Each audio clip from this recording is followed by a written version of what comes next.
കാസർഗോഡ് ജില്ലയിലെ മറാഠി സമുദായത്തെ പട്ടികവർഗത്തിൽ ഉൾപ്പെടുത്തരുതെന്നാവശ്യപ്പെട്ട് ആദിവാസി സംരക്ഷണ സമിതിയുടെ ആഭിമുഖ്യത്തിൽ കാഞ്ഞങ്ങാട് പോസ്റ്റ് ഓഫീസ് ധർണ നടത്തി. NK സന്തോഷ് ധർണ ഉദ്ഘാടനം ചെയ്തു.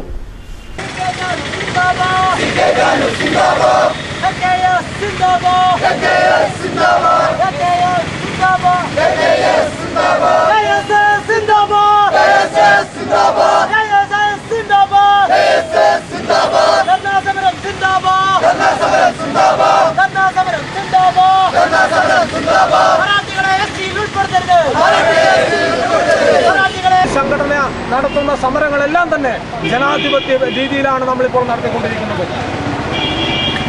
അതിന്റെ ഭാഗമായി ഇന്നലെ പരപ്പാസ പോസ്റ്റ് ഓഫീസ് മാർച്ചും ധർണയും നടന്നു.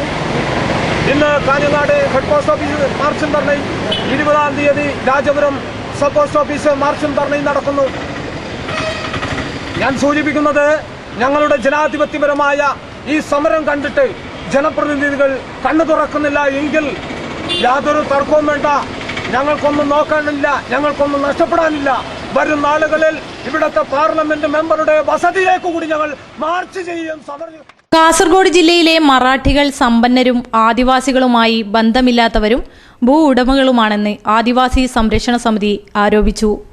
മറാഠി സമുദായത്തിൽ നിന്ന് 78 എഞ്ചിനീയർമാരും 52 അലോപ്പതി ഡോക്ടർമാരും 12 വെറ്റിനറി ഡോക്ടർമാരും 8 ആയുർവേദ ഡോക്ടർമാരും 2000-ലധികം പേർ സർക്കാർ ഉദ്യോഗസ്ഥരുമാണെന്ന് ആദിവാസി സംരക്ഷണ സമിതി പറയുന്നു.